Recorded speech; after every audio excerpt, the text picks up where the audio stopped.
All Boys and Girls Club staff are professionally mandated reporters. This also includes AmeriCorps. Everyone in Florida is a mandatory reporter. However, you are considered as a professionally mandated reporter. Since you are a professionally mandated reporter, you are legally required to report your suspicion to the Florida Abuse Hotline and provide your name. If you fail to report and provide your name, you may pay a fine and get time in jail.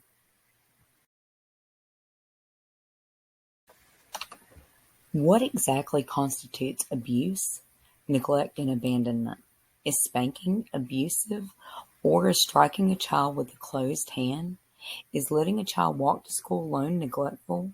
Where is the line drawn between the routine conditions of poverty and child neglect? Let's look at how the Florida statute defines child abuse, neglect, and abandonment.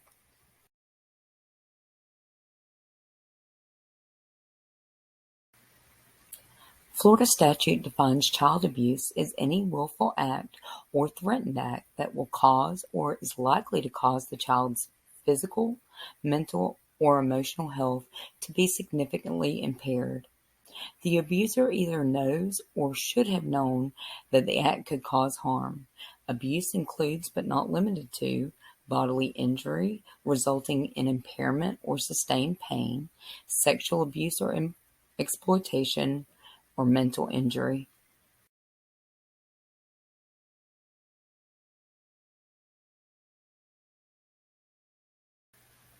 So, what is neglect? Florida statute defines child neglect as when a parent or guardian either doesn't provide or stops providing the care, supervision, or services that are necessary for the physical and mental well-being of the child. Neglect may result in injury, illness, impairment, or threat of significant harm. Neglect includes, but not limited to, failure to provide clothing necessary to protect the child, failure to provide a level of nutrition needed to grow normally and avoid illness, failure to provide basic housing needs, failure to seek medical services when a child is in need of treatment.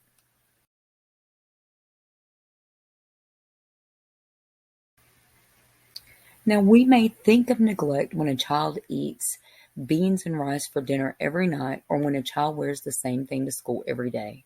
However, we must be cautious when we associate these things with neglect. We shouldn't let what we think a child should eat, wear, or live to determine whether a child is being neglected.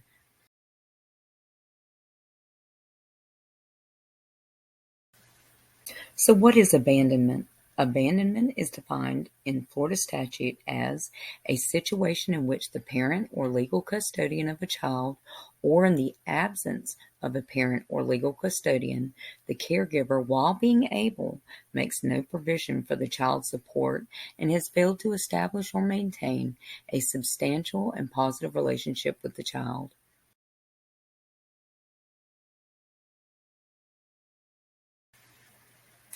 What is reasonable cause?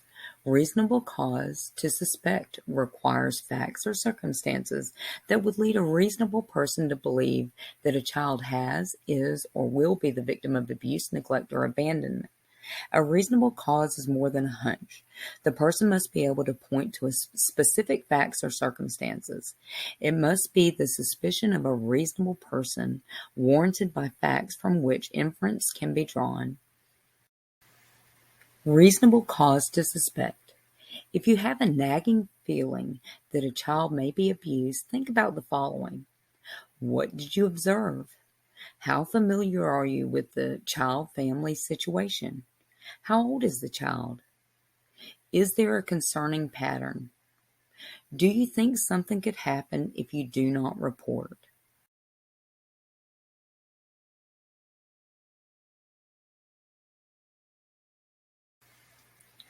Physical abuse is a physical injury caused by a parent or caregiver that is not the result of an accident.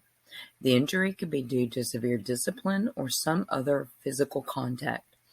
Physical abuse includes, but is not limited to, a major injury, a pattern of minor physical injuries, behavior that may cause serious injury to a child, or any violent behavior that may cause significant injury to a child.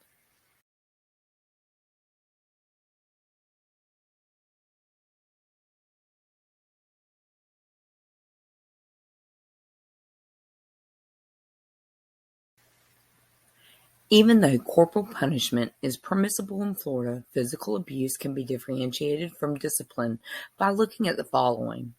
Unpredictability. Physical abuse does not have clear boundaries or rules. The child is constantly walking on eggshells, never sure of what behavior will trigger physical abuse. Using fear to control a child. Physically abusive parents may believe that their child has to fear them to ensure to keep them in line.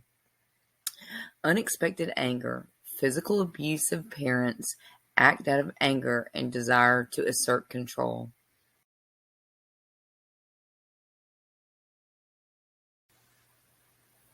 Child sexual abuse is any sexual activity that involves a minor. This includes anything done by an adult or another child when there's a significant age or developmental difference between the children. Sexual abuse includes, but not limited to, any video or picture that depicts children for sexual pleasure, any physical contact with the purpose of sexual gratification, sexual contact between children residing in the home, sexual contact between children when there's a significant age or developmental difference.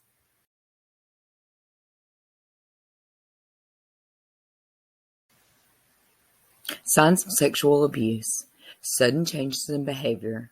The child may suddenly start acting aggressive, withdrawn, or clingy. Avoiding the abuse. The child may not like or seem afraid of his or her parent. Sexually inappropriate behavior. The child who has been abused may behave in sexually inappropriate ways or use the sexually explicit language beyond the norm of their age or grade level. Physical problems. The child may develop health problems, including soreness in the genitalia and anal areas, becomes pregnant. Problems in school. The child may have difficulty concentrating or learning, or his or her grades may drop. Giving clues. The child may drop hints and clues or disclose to someone that the abuse is happening.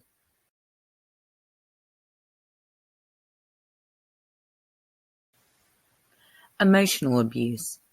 In the Florida statute, child emotional abuse falls under mental injury. A mental injury is an act that the abuser does to cause intellectual and psychological harm to the child. This harm affects the way the child thinks, feels, and acts. It involves words, actions, and indifference. The damage caused by it is either present right away or will be in the near future. Emotional abuse includes, but is not limited to, using psychologically destructive behaviors such as rejection, terrorizing, ignoring, and isolating. Exposure to intimate partner violence or any violence that threatens the household. Constantly attacking a child's development of self or social confidence. Penalizing a child for a positive, normal behavior.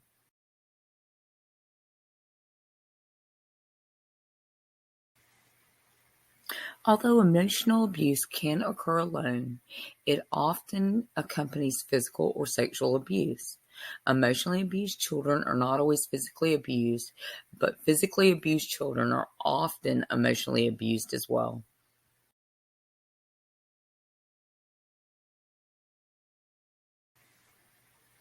Behavioral signs of abuse. If a child is experiencing any type of abuse, the child may become suddenly withdrawn, angry, or aggressive, and may have inappropriate emotional outbursts. Also, the child may argue excessively with adults and other children. Aggressive behaviors can be signs of physical abuse or witnessing intimate partner violence. Also, an abused child may display the following behavior: runs away, cries frequently for no apparent reason, skips school, lacks confidence, performs poorly in school, seems depressed or anxious, flinches away from the touch of others, fears going home, wears the wrong clothes for the weather, destroys things, withdraws from others, and says cruel things to others.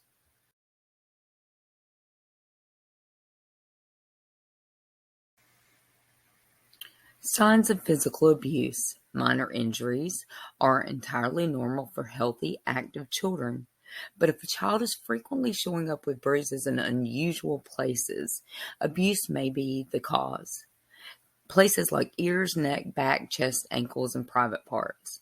Victims of physical abuse may exhibit repeated or frequent unexplained bruises, burns including cigarette burns, immersion burns, rope burns, burns in the shape of common household appliances or utensils, skeletal injuries to the face, skull, or bones around joints or fractures or dislocations, lacerations, missing, chipped, or loose teeth, lost hair or bald patches, broken eardrums.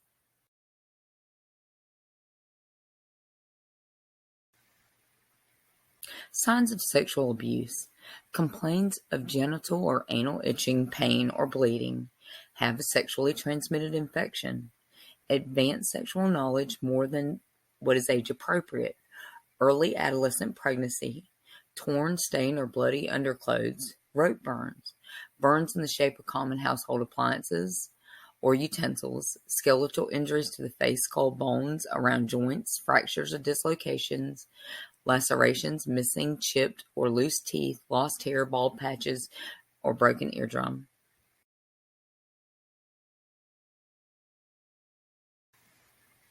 Neglect signs. The central question here is whether the family is meeting a child's basic needs, such as shelter, food, clothing, and a caring environment. Many parents struggle to make ends meet, but if poor judgment or lack of concern result in child's basic needs going unmet, then it may constitute neglect and must be reported. So physical, you have lice, dirty skin, body odor, matted hair, sunken eyes, dry, wrinkled skin, thinness or weakness, bloated or swollen abdomen.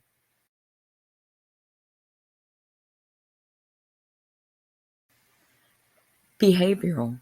Falls asleep in class, has low self-esteem, begs for or steals food, withdraws from others, worries about everything, abuses drugs or drinks alcohol, tardy or absent from school, or does not show to school due to frequent illness.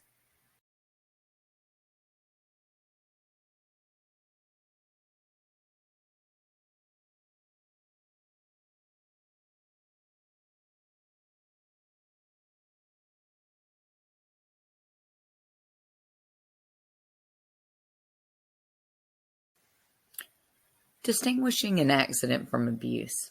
Accidents happen, so if you're in doubt whether an injury is the result of an accident or abuse, ask yourself the following questions. Where is the injury? Injury on knees, elbows, shins, and forehead likely to be accidental. Protected body parts and soft tissue areas such as the back, thighs, genital area, buttocks, back of legs, or face are less likely to accidentally come into contact with objects that could cause injury. How many injuries does the child have? The greater the number of injuries, the greater the cause for concern. Multiple injuries in different stages of healing are also strong indicators of chronic abuse. What do the injuries look like? Many non-accidental injuries are inflicted with familiar objects, a stick, a board, a belt, a hairbrush, the marks which result or bear a strong resemblance to the objects used. Accidental marks resulting from bumps and falls usually have no defined shape.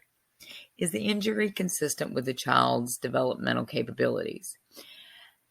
As children grow and gain new skills, their ability to engage in activities that cause injury increase.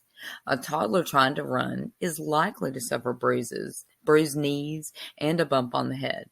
Toddlers are less likely to suffer a broken arm than an 8-year-old who has discovered the joy of climbing trees.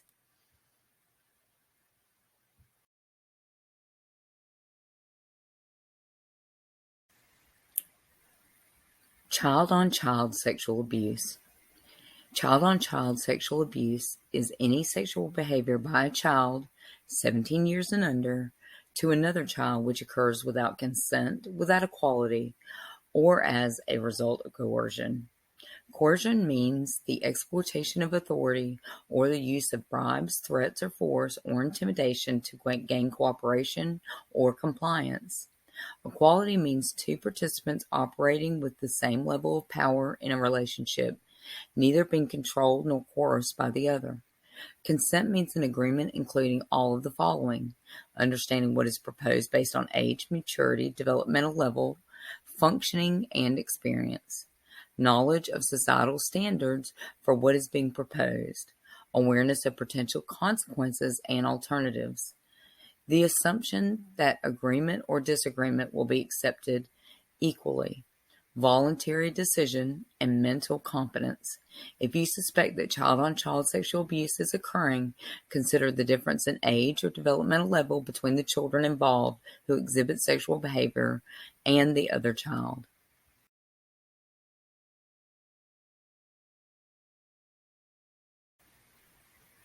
Remember, don't investigate the case and interrogate the child. To minimize interference with an investigation, do not investigate or interrogate the child or alleged abuser. Interrogating the child may cause the possibility of the child retracting the story.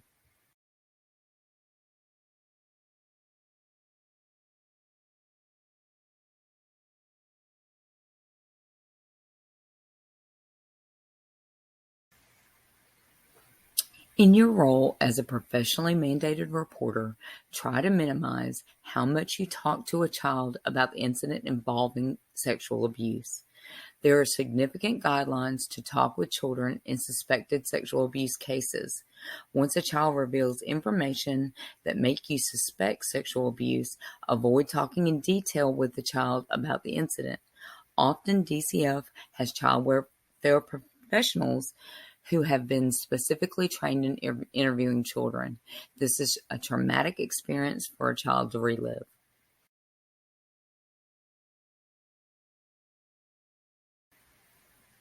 So what do you need to report?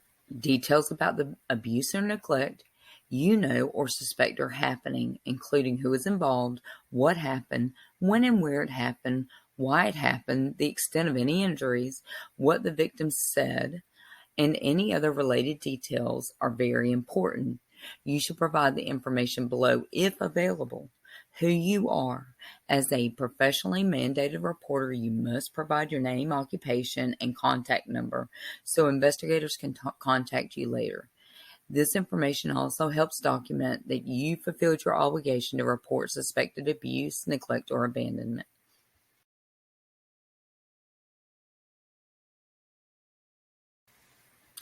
What information do you need to report? Who are you calling about? Victim name, date of birth, if available, how you can be reached, who is the alleged perpetrator.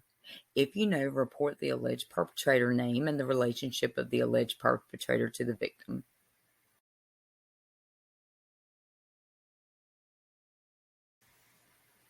What do you need to report? Where does the child live and is there a phone number? What happened that you decided to call?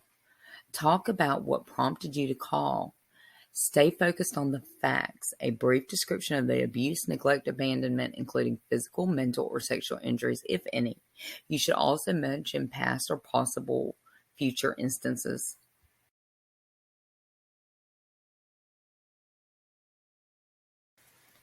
So when did it happen? Start with the most current information. How do you know? Tell about what you have seen or saw. Share what the child and other person told you. Is there anybody else the investigator should contact? Inform the hotline counselor about any person or people who would have more information.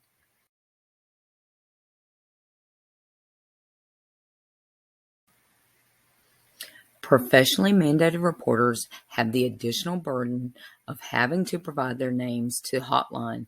They cannot remain anonymous.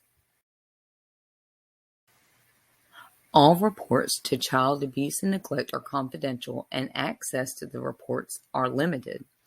The department will only release the reporter name or other identifying information to DCF employees responsible for investigation, the abuse hotline, law enforcement, child protection team, or state attorney, without the written consent of the other person reporting.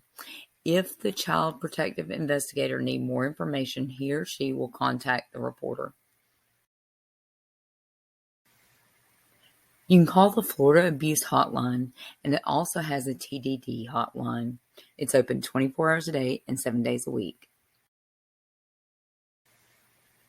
There is a fax line and an online form. Professionally mandated reporters are subject to serious consequences if they do not report. A professionally mandated reporter who fails to report could be found guilty of a third-degree felony. The penalty for the third-degree felony could be up to 5 years in jail, a fine up to $5,000, or both. In addition to these criminal penalties, failing to report may result in a lawsuit in civil court for monetary damages for any harm caused by the professionally mandated reporter's failure to make the report to the hotline, including wrongful death suits. Florida statute protects mandatory reporters as long as the report is made in good faith. If you do make a good faith report of suspected abuse, you have immunity from civil or criminal penalties, even if it turns out that no abuse or neglect occurred. Good faith means that you have enough cause to suspect or believe that a child is being abused. You do not have to know whether the abuse occurred. However, if you make a false report knowingly and willfully, you can be charged with a third-degree felony. This can result in a fine or in imprisonment if convicted. What happens when I suspect abuse? You are required to make a report to the Florida Abuse Hotline. This also includes the webpage or fax. You may tell your supervisor, and you must make the call. You are not required to tell your supervisor. Remember, if you do not report suspected abuse, you are guilty of a third-degree felony. Also remember that telling your supervisor does not meet the Florida law. Often when abuse or suspected abuse occurs and knowledge of the abuse is obtained while working at the Boys and Girls Club, we ask that you inform your supervisor. Your supervisor will assist you in making the report. This step is not required. You are required to make the report, even if your supervisor fails to ask you to make the report.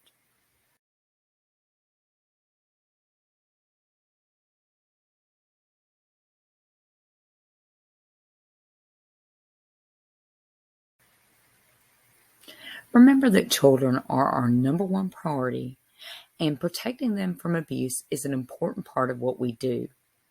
Also remember that you are not responsible for the outcome, and you are just complying with the law intended to protect children. If the process disappoints you, please remember it is the law, and we cannot help the outcome. Let's just be there for our children.